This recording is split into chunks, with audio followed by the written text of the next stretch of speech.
La información para ustedes correspondientes a esta fecha. Más de 40 reos se fugaron de la cárcel de Esmeraldas. Tras intervención militar, al menos 40 reos de la prisión de hombres de Esmeraldas se han fugado, presuntamente la noche de este 14 de enero. No se sabe desde cuándo ni cómo, como siempre, que nunca se sabe cuándo, a ciencia cierta, cuándo se fugan los reos. Pero este 15 de enero, el gobernador de la provincia, Javier Buitrón, confirmó a un medio nacional que hay presos que faltan. Aunque el Servicio Nacional de Atención Integral a Privados de la Libertad, SNAI, no se ha manifestado sobre este hecho, Buitrón indicó que las Fuerzas Armadas que lideran las operaciones en el reclusorio confirmaron que los presos que escaparon eran de 3 pabellones. La fuga de los reos ha sido constatada la noche del domingo pasado 14, cuando la Policía Nacional del Ecuador y las Fuerzas Armadas llevaron a cabo otra exhaustiva revisión en el Centro de Rehabilitación Social CRS de Varones de Esmeraldas. De acuerdo con un medio, fueron alrededor de 50 reos los que se fugaron. La fuerza pública pudo recapturar a 5 y otros 3 fueron hallados muertos, confirmó el gobernador. En un comunicado, el organismo precisó que esta situación se evidenció el pasado domingo en horas de la noche, en el Centro de Privación de Libertad número 2 Esmeraldas, donde se realizó un operativo de requisa del que participaron 1000 efectivos de la Policía Nacional y de las Fuerzas Armadas. Por medio de la activación de los protocolos de seguridad se logró la recaptura de por lo menos 5 personas privadas de la libertad que se habían fugado, anotó. En la misma intervención se constató sobre el fallecimiento de un reo que estaba en un centro reclusorio sin que hasta el momento se determinen las causas de este suceso.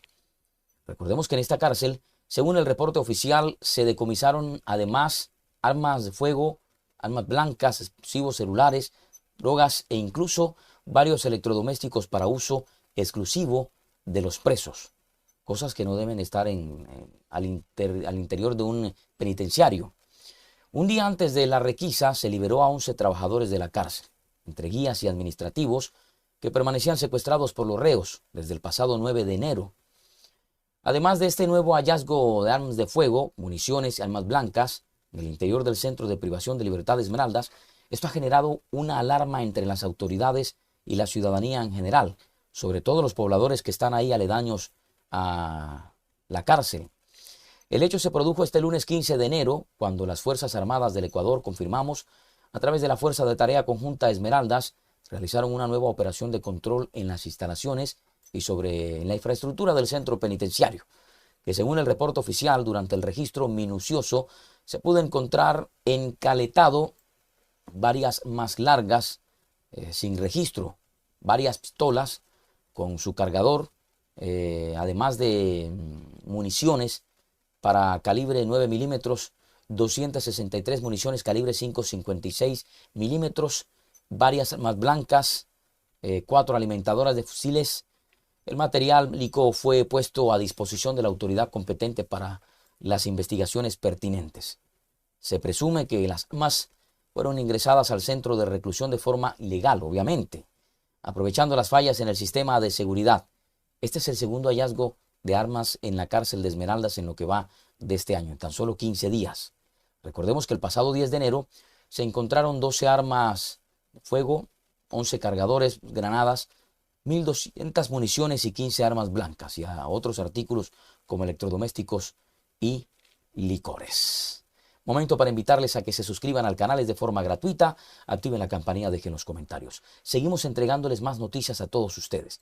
Toda esta situación que se ha venido dando en el Ecuador, este conflicto interno, está en la mira de varios países como Estados Unidos y Rusia. El conflicto armado interno que tiene en jaque desde hace 5 días a Ecuador toma relevancia internacional. Estados Unidos anunció el envío de altos mandos militares.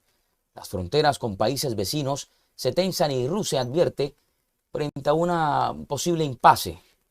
Más de una veintena de bandas criminales, integradas por unos 20.000 miembros, según los cálculos del gobierno, siembran terror en el país en represalia por las políticas de mano dura y de la realización, la construcción de cárceles de mucha seguridad, de máxima seguridad, que anunció el presidente Daniel Noboa.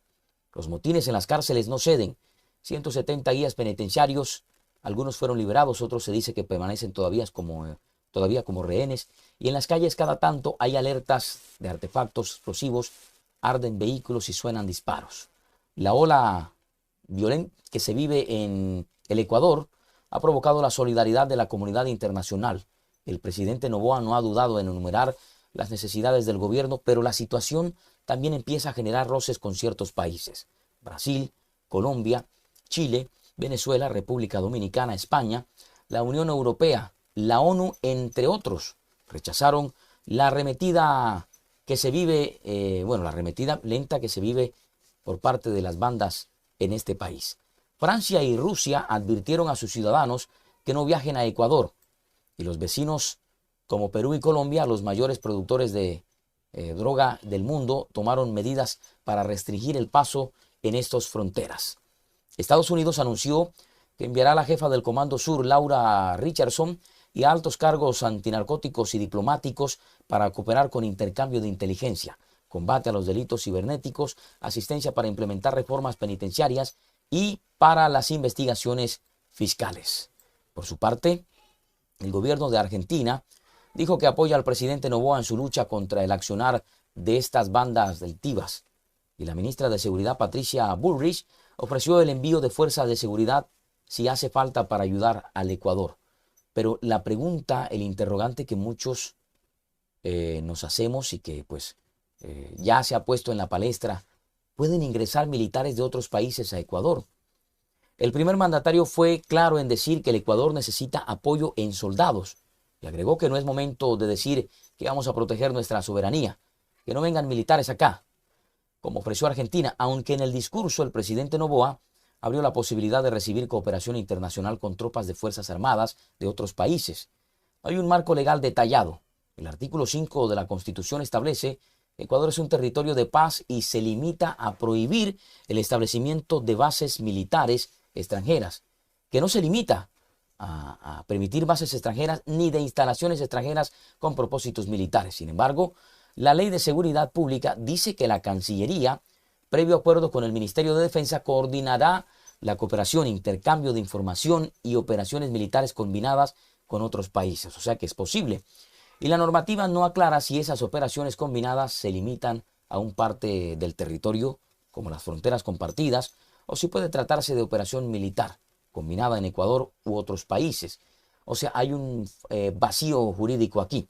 Lo único que exige es que se ejecuten conforme a los instrumentos internacionales y la ley de material, en el marco del respeto a la soberanía nacional, a los derechos de las personas, comunidades, pueblos nacionales y colectivos definidos en la Constitución y la ley. Incluso el gobierno de Guillermo Lasso, el pasado gobierno, adelantó el trámite de un acuerdo de cooperación militar específico con los Estados Unidos para poder ejecutar operaciones marítimas conjuntas. El documento no ha sido ratificado por la Corte Constitucional.